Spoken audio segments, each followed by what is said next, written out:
여러분 안녕하십니까? 이번 시간에는 3장 말 운동장애의 평가에 대해서 이야기해 보도록 하겠습니다.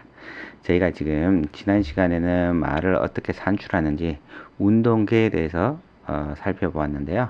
오늘은 그러한 운동계의 지식을 바탕으로 해서 말 운동장애를 평가하는 데 필요한 요소들에 대해서 우리가 한번 이야기해 보도록 하겠습니다.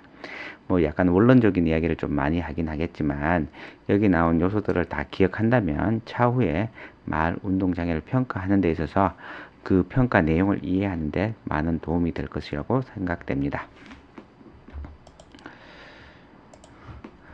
말 운동장애 평가에는 주로 두 가지 방법을 많이 씁니다. 하나는 도구적 평가, 그러니까 인스트루먼트, 그러니까 도구를 사용해서 우리가 객관적으로 평가하는 것이고요.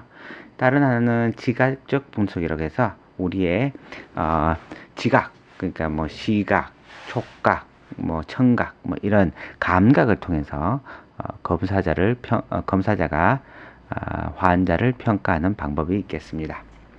도구적 평가는 환자가 발화하는 동안 발생하는 비강기류, 구강기류, 이게 기계가 있습니다. 그죠?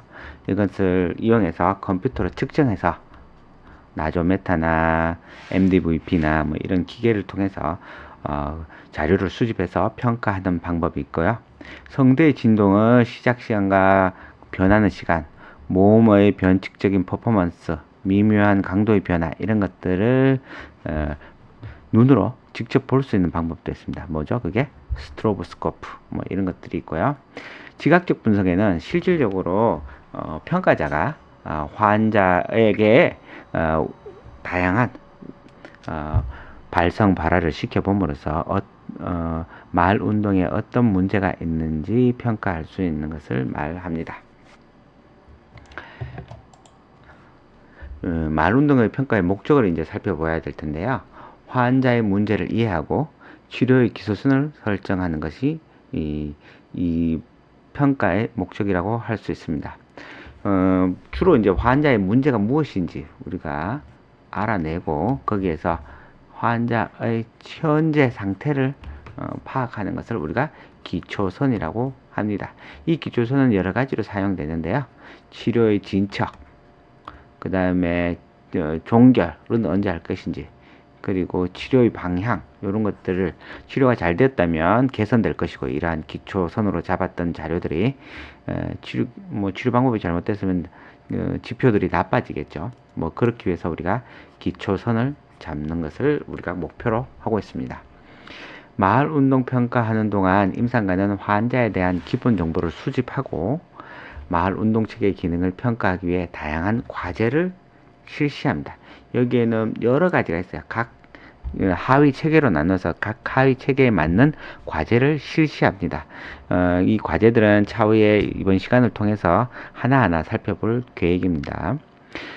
임상관은 환자의 기본 정보가 굉장히 중요한데, 나이라든지 그죠, 직업, 그리고 뭐 여러 가지 질병, 가족력, 뭐 경제적 능력, 이런 것을 살펴보고 이런 것들이 환자의 상태에 어떻게 영향을 미치고 있는지, 그리고 앞으로 치료나 평가를 할 때 어떤 것을 고려해야 될지를 찾아보는 과정이라고 할 수 있습니다. 이렇게 수집된 정보를 바탕으로 임상관은 치료 기법과 그 다음에 기초 자료를 비교해서 우리가 치료의 방향과 치료의 효과에 대해서 한번 살펴볼 수 있겠습니다. 더피가 2005년대 발표한 평가 동안 우리가 고려해야 될 사항을 한번 살펴보도록 하겠습니다. 첫 번째가 이제 환자의 말에 문제가 있는가. 말에 문제가 있어야 환자가 와서 평가를 받겠죠. 그것도 환자가 인식을 하는 게 가장 좋습니다. 그래야 환자가 평가받고 치료받겠다는 의지가 생길 거니까요. 만약 환자가 왔는데 그 환자에게서 이러한 문제가 있다면, 말에 문제가 있다면 가장 잘 묘사할 수 있는 방법은 뭘까? 이 사람은 에스니스트, 목 쥐어짜 않은 소리가 나는데 거친 음성인데, 뭐 여러 가지 환자를 갖다가 표현할 수 있는 가장 적합한 방법이 있는가 한번 고려해 봐야 되고요. 문제가 신경학적 장애로 발생한 거 맞는가 한번 살펴보고, 만약 신경학적 장애의 결과로 인한 것이라면 갑자기 시작되었거나 뭐 점차로 나빠지는가, 그러니까 진행성이냐, 그죠? 진행성이냐, 프로그레시브냐, 갑자기 뭐 스트로크 같은 경우죠. 그 뇌졸중 환자들은 갑자기 시작할 수 있습니다. 그죠? 이러한 것들이 있느냐, 그리고 문제가 전적으로 말 산출과 관련된 것인가, 아니면 실어증과 같은 다른 언어적, 신경학적 문제로 인해서 발생한 것인가, 이런 것도 살펴봐야 되겠어요. 만약 문제가 말 산출과 관련된 것이라면 순차적 운동과 관련된 문제인가, 그죠? 말 실행증인가, 아니면 마비 말장애인가 구분해서 우리가 접근할 필요가 있다는 거죠. 순차적 운동 문제가 없다면 말 실행증이 아니라면 환자의 말 오류는 어떤 특징을 나타내는가. 그래서 우리가 이 특징에 대해서 우리가 굉장히 많이 이야기하게 될 겁니다. 이 특징을 기준으로 우리가 마비 말장애는 7타입, 그리고 말 실행증은 하나, 이렇게 8가지 타입으로 나눠서 우리가 운동 구호 장애를 살펴보고 있습니다. 이때 어떤 운동 문제와 관련돼서 왔는가라는 걸 우리가 살펴볼 필요가 있습니다. 말 산출 과정에서의 장애는 어떤 것들이 있는지 한번 살펴볼 텐데요. 말 산출에는 5가지 요소가 관련되어 있다고 합니다. 첫 번째가 이제 호흡, 그죠? 그 다음 발성, 공명, 조음, 운율, 이게 순차적이라고 보시면 돼요. 제일 먼저가 호흡이 되겠죠. 그죠? 호흡이라는 것은 발동기관이라고도 하죠. 저희가 숨을 폐로 끌어들인 다음에 이것을 밖으로 내보내면서 기류, 그러니까 에너지가 되겠죠. 기류를 세게 내보내므로 해서 성대가 닫히고 열리고를 하는 발성, 그리고 이 성대에서 발생한 소리를 배음화시켜주는 공명, 이 배음된 소리를 자음, 모음, 그죠? 나누어주는 조음, 여기에 운율을 실어서 뭐 의미적인 것이든 그러면 말의 흐름을 제어하든 이런 것들을 우리가 나누어서 하위 과제로 나눠서 지금부터 한번 설명해 볼 계획입니다. 정상적으로 발화를 산출하기 위해서는 이 5가지 과정을 함께 잘 작동을 해야 된다고 합니다. 이번 시간에 저희가 살펴볼, 그러니까 이번 학기 동안 저희가 살펴볼 운동구호 장애는 2가지, 크게 2가지로 나누어서 살펴보는데요. 첫 번째는 마비 말장애, 디사스리아라는 것을 있고요. 다른 하나는 말 실행증, Apraxia of Speech, 영어 단어를 갖다 축약하면 AOS 이렇게 부릅니다. 이 2가지를 살펴보는데요. 마비 말장애는 말초 혹은 중추신경계의 손상으로 인해서 발생하는 말 산출 장애, 주로 왜곡 같은 게 많이 나타나는 현상을 말합니다. 실어증, 치매, 비정상적인 해부학적 구조, 9계열 아동들 말하는 거예요. 그죠? 감각 손상, 청각 장애, 심리적 문제, 우울증이나 한묵증, 이런 것들은 여기에 속하지 않습니다. 오로지 여기서는 신경학적 손상이 어디에 영향을 미치냐면 말초신경계와 중추신경계에 손상을 미쳤을 때 우리가 마비 말장애라고 우리가 정의를 내리게 됩니다. 운동신경계의 손상을 인해서 발달하는 것을 우리는 마비 말장애라고 합니다. 영어로는 디사스리아입니다.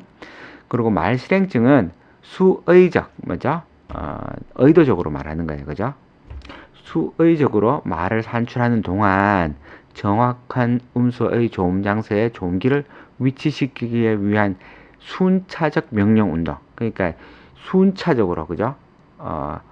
취조에 갔다가 뒤로 갔다 앞으로 갔다 이렇게 맞게 프로그래밍 하는 것이 어려울 때 우리는 이것을 말 실행증이라고 합니다. 이것 또한 중추신경계의 손상으로 발생하는데 주로 언어 우성 방구의 손상으로 발생한다고 합니다. 어느 한 부위를 꼭 찝지는 않습니다. 근육의 약화나 운동 속도 저하 이런 거는 상관없습니다. 이건 누구죠? 마비 말장애 환자들이 주로 이런 현상, 근육이 약화되거나 뻣뻣해지거나 뭐 운동 속도가 느려지거나 빨라지거나 뭐 이런 걸로 인해서 나타나는 걸 우리는 마비 말장애, 이런 것에 영향을 안 받고 말을 프로그램하는 거, 그죠? 음소의 배치가, 그러니까 음소의 배치를 하기 위해서 혀의 위치를 움직이는데 이게 순차적으로 잘 안 될 때 이거를 우리는 말 실행증이라고 합니다. 언어 또는 인지장애가 아니면, 그죠? 실어증도 아니고 치매도 아니라는 뜻이에요. 그죠? 해부학적, 감각적, 심리적 장애도 아니어야 한다. 여기 두 개를 정의했는데 이거를 감안해서 우리가 평가를 한번 살펴보도록 하겠습니다. 첫 번째가 호흡입니다. 우리가 5개를 나눈다는데 제일 첫 번째가 호흡입니다. aspiration이라고 해서 성대가 진동할 수 있도록 성문 하압을 만들어 주는 거죠. 그죠? 폐에다가 폐가 넓어지죠. 그러면은 이쪽 공기가 쭉 들어온 다음에 폐가 줄어들면서 공기를 위로 밀어 올리면 성대에 가서 그것이 성문이 닫히고 열리고 할 수 있도록 하는 거죠. 그때 만들어주는 것이 aspiration, 호흡입니다. 그죠?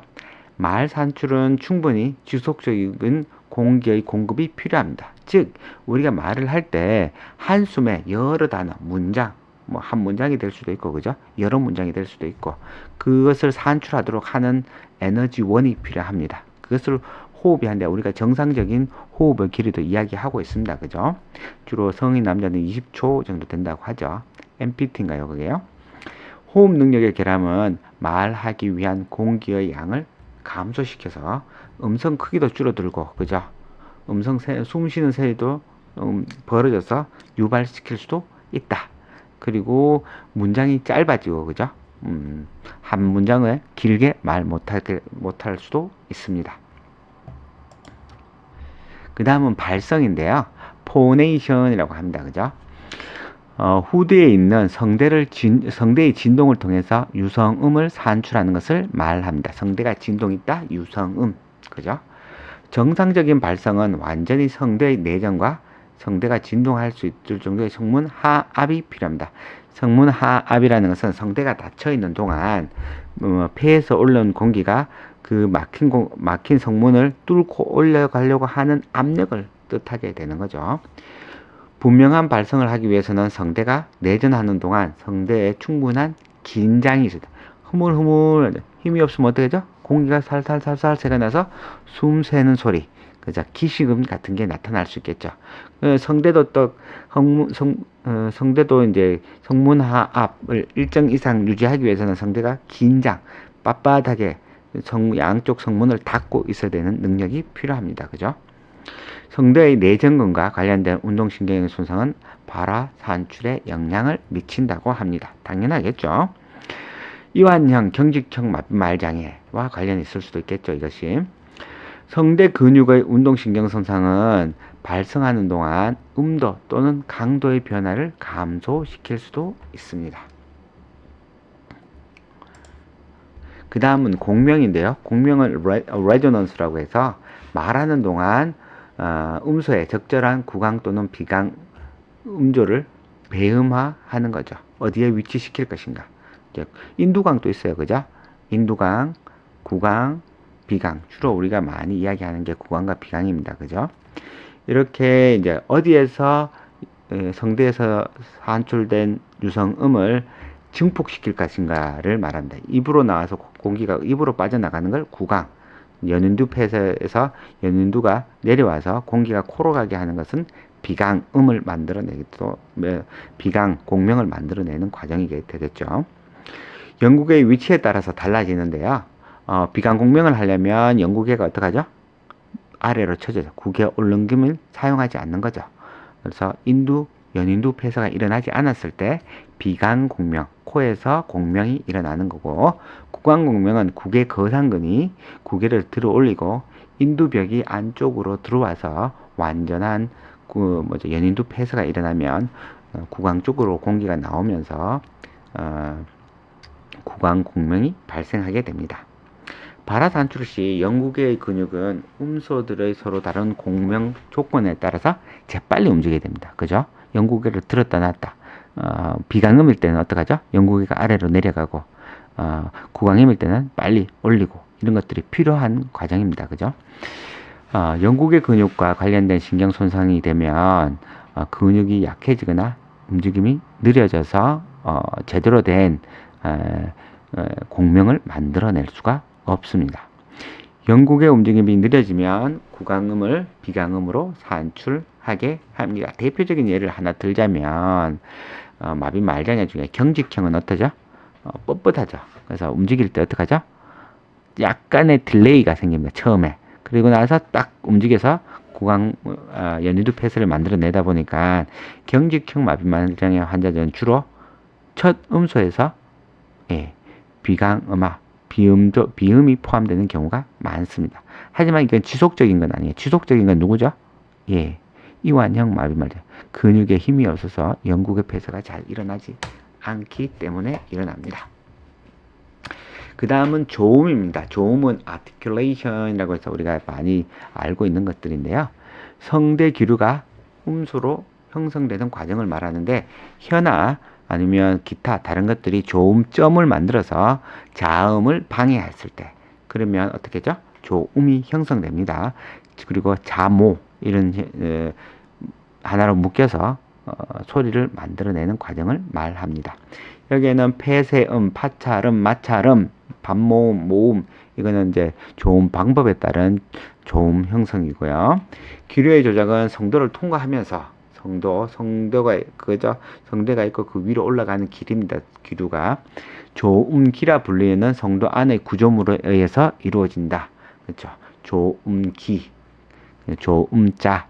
주로 혀가 뭐 치조에 가든지 경구개, 영구개로 가서 조음점, 좁은 공간을 만들어서 장의 음을 만들거나 양쪽 입술이 닫히는 경우 폐쇄음 이런 것을 만들어낼 수 있습니다. 조음기가 적시에 적절한 방향으로, 적절한 속도로, 적절한 힘으로 움직여야 정확한 음소가 산출됩니다. 마비말장애 환자들은 근육의 문제로 인해서 이게 잘 안 되고 말실현증 환자들은 프로그래밍상 그 순서가 바뀌어서 대치, 자음 대치 이런 것이 많이 발생합니다. 운동신경의 손상이 입술, 혀, 턱, 영구개, 성대에 영향을 미치면 조음 문제가 발생할 수 있습니다. 그래서 여기서 우리가 관심 있게 보는 것이 마비말장애에서 이러한 조음기들에 어떻게 영향을 미치는지 우리가 한번 살펴봐야겠습니다. 나중에 조음 오류로는 부정확한 자음, 왜곡된 모음, 부적절한 쉼, 운율이겠죠. 불규칙적인 조음 붕괴 이런 것들이 있습니다. 이것들은 차후에 우리가 하나하나 장애를 살펴볼 때 이야기해 보도록 하겠습니다. 그리고 마지막으로 운율, 프로소디인데 이거는 이제 말의 선율이라고 우리가 말합니다. 다른 걸로는 멜로디, 멜로디 많이 들어보셨죠? 한국어보다는 영어 아니면 중국어, 톤얼 랭귀지라고 하죠. 음의 강세에 따라서 운율에 따라서 단어의 의미가 바뀌는 것을 말합니다. 그런 나라에서는 굉장히 중요하고 저희는 조금 덜 하죠. 이거보다는 미국이나 영어, 중국보다는 우리는 장음이냐 단음이냐 이게 더 그런데 선율에 따라서 우리도 멜로디인데 의문문일 때 끝이 조금 올라가긴 한다 그죠? 그런 선율에 문제가 있을 때 우리가 상대방이 말을 잘 이해 못할 수도 있습니다. 그죠? 그래서 운율은 의미를 전달하기 위해 강세와 억양을 사용하는 것을 말하는데 강세와 억양 굉장히 중요합니다. 그죠? 영어에서는 강세, 스트레스라고 하죠. 음도, 강도, 단어 내 음절 사이의 지속 시간의 변화시킴으로써 말의 중요성을 강조하거나 저도 지금 운율을 씁니다. 그죠? 중요한 부분은 강조해서 말하고 별로 중요하지 않은 부분은 그냥 평소처럼 이야기해서 지나가려고 합니다. 의미를 명확하게 그리고 화자가 전하고 싶은 것을 명확하게 전하고 싶을 때 그 부분을 강조하고 그죠? 더 크게 말하고 더 천천히 말하고 이렇게 해서 운율을 조절합니다. 인토네이션이라고 해서 음도를 변화시키는 걸 말하는데요. 하이 피치로 바뀐다는 거죠. 대화를 강조하는데 주로 쓰고 주로 발화가 질문일 때는 어떻게 하죠? 끝이 올라가죠. 밥 먹었니? 이렇게 제가 좀 잘 안 됩니다. 주장인지 뭐라고 생각합니다. 이렇게 그 다음에 감탄 아하 그렇구나 이렇게 조금 억양을 주는 것을 말합니다. 그리고 정확하고 뚜렷이 운율을 살려 메시지를 전달하기 위해서는 발성, 호흡, 공명, 조음 이런 것들이 조화롭게 이루어져야 정확한 말 산출이 이루어진다고 할 수 있습니다. 말운동 평가 실시를 어떻게 하는지 이야기를 조금 해보도록 하겠습니다. 저희가 이제 이야기를 계속 해 나가는 데 있어서 조금 중간에 끊길 수도 있습니다. 그러면 그 다음 차시에 계속 이어서 가도록 하겠습니다. 마을운동평가 때 임상관은 환자의 마을운동체계 요소에 대해서 검사해야 한다. 운동체계에 그죠? 마을운동체계를 나누어서 우리가 어디에 문제가 발생하는지 이야기해야 된다는 거죠. 앞서 우리가 5개를 이야기했습니다. 호흡, 발성, 조음, 공명, 운율을 우리가 평가할 것이다. 이 5개를. 그래서 우리는 말 산출 이 5가지 이외에도 요소에도 우리가 살펴봐야 되는데 환자의 근육 상태, 이게 긴장한 근육인가 아니면 이완된 근육인가, 그리고 움직임, 혀의 움직임 속도라든지 아니면 입술의 움직임 뭐 이런 것들, 운동 범위, 혀가 앞뒤로 충분히 움직이는지, 그죠? 입술을 충분히 벌리는지 뭐 이런 것들, 움직임의 정확성, 조음점에 정확히 가서 말을 산출하는가, 운동의 안정이나 왔다 갔다 한 동안 어떤 때는 잘 되고 어떤 때는 잘 안 되고 이런 것들, 긴 근장도 이런 것들을 우리가 더 검사하게 될 겁니다. 이 중에 하나라도 문제가 생기면 말 운동 체계에 영향을 미쳐서 왜곡된 조음이 발생한다. 다른 말로는 말 명료도가 떨어진다, 낮아진다고 우리가 이야기를 합니다. 손상의 정도와 특징은 정확한 진단을 내리는데 매우 중요합니다. 그리고 우리가 어떤 사람이 손상을, 중추신경계가 말초신경계가 손상되어 왔다면 어느 정도의 범위에 어느 정도 영향을 미쳤는지, 그리고 특징은 어떤 건지 우리가 꼭 알고 있어야 됩니다. 그래서 우리가 보통 이제 이렇게 신경학적 문제를 갖고 있는 환자들이 오면 MRI든지 아니면 의학적, 신경학적 검사를 받은 자료를 함께 갖고 오도록 합니다. 요즘은 이제 병원 가서 요청을 하면 한 묶음으로 딱 주죠. MRI 사진 같은 경우는 담아서 CD에 담아서 줍니다. 첫 번째가 이제 근육 강도인데요. 말운동 기제에 기하는 근육이 적합한가를 적합한 긴장도나 강도를 갖고 있는지 우리가 평가합니다. 그리고 말 산출 과제를 적절하게 수행하지 못한다면 왜 이게 강도가 문제인지를 갖다가 설명해 낼 수 있을 것입니다. 하나의 예를 들자면 환자는 서랍자로 혀를 눌렀을 때 버틸 수 있어야 하고, 그러니까 혀에 충분한 긴장이 있어야 된다는 거죠. 눌렀는데 쑥 내려가면 어떡하죠? 말할 때도 이게 충분히 이루어지지 않을 거라는 거죠. 1에서 100까지 큰 소리로 숫자를 세어 말한다. 이거는 피로도 검사라고 하는데 1, 2, 3, 4 해서 같은 크기로 하는지, 아니면 20쯤 가면 갑자기 소리가 안 나든지, 근무력 장애가 있는 사람들한테 검사하는 검사도 피로도 검사라고 합니다. 이 근육이 문제가 있으면 이렇게 피로도 검사를 했을 때 발성이 안 되든가 조음자가 움직이지 않던가 이런 문제가 발생할 수도 있습니다. 그 다음 운동 속도를 우리가 테스트할 텐데요. 정확한 말 산출을 위해서는 타이밍이 굉장히 중요합니다. 그죠? 그러려면 우리가 수백 개의 근육이 한꺼번에 우리 말에 산출을 하는데 참여하는데 하나가 느리다고 한다면, 혹은 너무 빠르다고 한다면 음이 왜곡되겠죠. 충분히 협응이 이루어지지 않는 소리가 발생할 수 있습니다. 마비말장애의 공통적인 특징은 운동 속도가 감소하는, 대부분은 다 감소, 딱 하나 빼고 뭐죠? 과소운동형 마비말장애는 속도가 빠르다라고 하는데, 왜? 운동 범위가 좁아요. 그러다 보면 어떡하죠? 운동 범위 좁은 데로 왔다 갔다 하다 보면 그 속도는 빠를 수밖에 없습니다. 그래서 정확한 조음을 하기도 전에 조음점에 혀나 이런 조음자들이 왔다 가버려요. 그 자리에 없는데 소리를 만들어낼 수 있다고, 아니면 겹치든지 말 몇 개에서 그런 문제를 발생할 수도 있습니다. 또 하나는 과소운동형 마비말장애는 운동 속도가 여기 말을 바로 나오네요. 그죠? 운동 속도가 증가한다 라는 것이 있고요.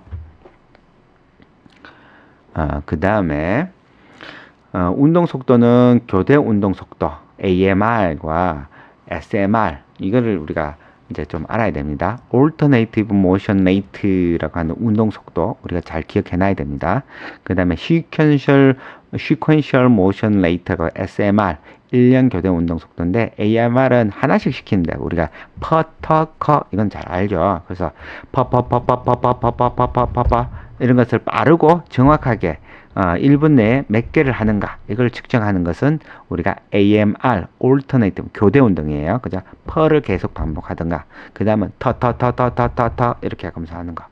근데 SMR은 어떤 거냐 하면 퍼터커를 한 번에 하는 겁니다. 그래서 1년 운동 속도입니다. 3개가 1년으로 이루어지가 시리얼이죠. 시퀀셜이죠. 퍼터커